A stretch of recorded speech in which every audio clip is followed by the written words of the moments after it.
American president जो Biden ने एक कॉन्फ्रेंस में यह बोला है कि वह सपोर्ट करते हैं जर्मनी, जापान और इंडिया को यूएनएससी का परमानेंट मेंबरशिप जो है वो मिलनी चाहिए। मतलब कि ये यूएनएससी क्या है? यूएनएससी मतलब यूनाइटेड नेशन सिक्योरिटी काउंसिल।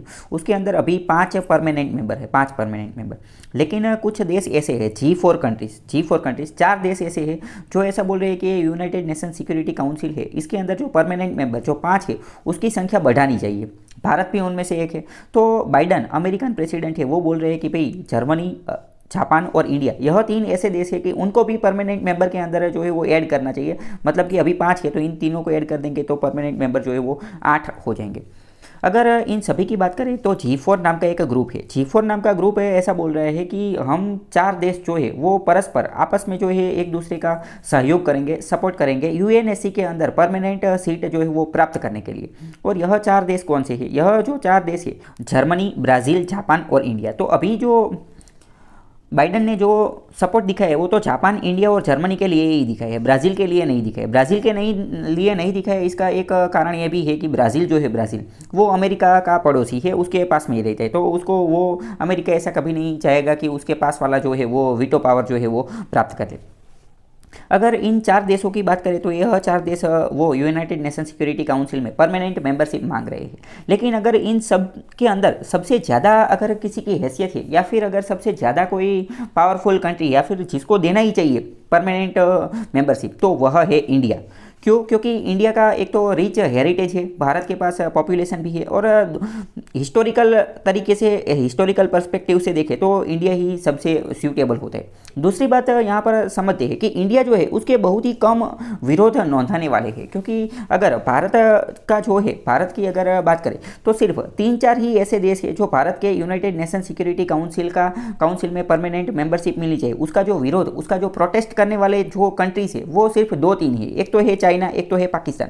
बाकी ज़्यादातर जो कंट्रीज है, बहुत सारी कंट्री, मैक्सिमम कंट्रीज जो है वो भारत के सपोर्ट में है कि यूनाइटेड नेशन सिक्योरिटी काउंसिल में भारत को परमानेंट मेंबरशिप मिलनी चाहिए। बाकी यह जो जर्मनी, जापान और ब्राज़ील है उनके सपोर्ट में इतने सारे कंट्रीज हैं नहीं। तो यह एक अच्छी डेवलपमेंट है कि भाई ये बाइडन ने बोला। लेकिन अभी बाइडन के बोलने से कुछ होगा नहीं। अगर ये यूनाइटेड नेशन सिक्योरिटी काउंसिल में यह जो मेंबर जो है उसको बढ़ाना है तो वह किस तरीके से हो सकता है? तो उसको बढ़ाने के लिए सबसे पहले तो यूनाइटेड नेशन सिक्योरिटी काउंसिल का जो पूरा का पूरा स्ट्रक्चर है, उसका जो कॉन्स्टिट्यूशन, संविधान है, उनके अंदर जो है वो सुधार करना चाहिए। यूनाइटेड नेशन सिक्योरिटी काउंसिल की अगर सबसे बड़ी कोई खामी है तो वो क्या है, वो समझने के लिए हमें यह समझना पड़ेगा कि ये यूएनएससी के अंदर टोटल कितने मेंबर है। टोटल इसके अंदर 15 मेंबर है। यह जो 5 मेंबर होते हैं वो परमानेंट होते हैं और 10 मेंबर जो होते हैं वो नॉन परमानेंट होते हैं। यह जो 10 मेंबर होते हैं वो हर 2-3 साल के अंदर बदलते रहते हैं। यहाँ पर जो 5 परमानेंट मेंबर है वो क्या है? 5 परमानेंट मेंबर में है अमेरिका यानी कि यूएसए, चाइना, यूके यानी कि यूनाइटेड किंगडम जो ब्रिटेन के नाम से जाना जाए, और रसिया और फ्रांस। यह 5 जो है वो परमानेंट मेंबर। यह जो 5 है इनके पास सबसे एक बहुत ही पावरफुल पावर जो है वो क्या है? वो है कि इनके पास वीटो पावर होता है। वीटो पावर का मतलब यह कि अगर सिक्योरिटी काउंसिल में कोई भी प्रस्ताव, कोई भी रिसोल्यूशन, ठहराव लाना है तो अगर यह 5 में से एक जो है वो मना कर देगा तो फिर उसके ऊपर वोटिंग जो है वो नहीं हो सकती। मतलब कि इन सब के पास क्या है? वीटो पावर है। अगर भारत भी इसके अंदर शामिल हो जाता है तो भारत के पास भी वीटो पावर आ जाए। यहाँ पर अगर हम विश्व का नक्शा देखें, विश्व का जो मैप अगर देखकर समझने की कोशिश करें तो हमें समझ में आता है कि भाई यह जो 5 देश है उनको जो वीटो पावर मिला हुआ है तो यह एक बड़ी ही नाइंसाफ़ी है या फिर इनजस्टिस, बहुत ही अन्याय है। क्यों?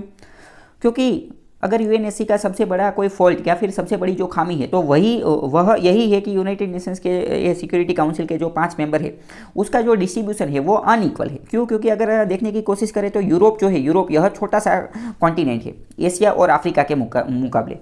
ये यूरोप जो है वो बहुत ही छोटा सा कॉन्टिनेंट है, फिर भी उसके पास जो है वो 3 देश ऐसे हैं, 3 कंट्री ऐसी है जिनके पास वीटो पावर है। 3 कौन सी? एक तो यूके, एक तो फ्रांस और रसिया। रसिया जो है वो भी यूरोप का ही पार्ट माना जाता है। तो यूरोप छोटा सा कॉन्टिनेंट है एशिया और अफ्रीका के मुकाबले, फिर भी उसके पास 3 ऐसी कंट्रीज है जिनके पास वीटो पावर। अफ्रीका जो है वो दूसरे नंबर का सबसे बड़ा कॉन्टिनेंट है, फिर भी उसके पास एक भी ऐसी कंट्री नहीं है कि जिसके पास वीटो पावर हो। एशिया भी बहुत बड़ा कॉन्टिनेंट है, फिर भी सिर्फ चाइना एक ऐसा है जिसके पास जो है वो वीटो पावर है।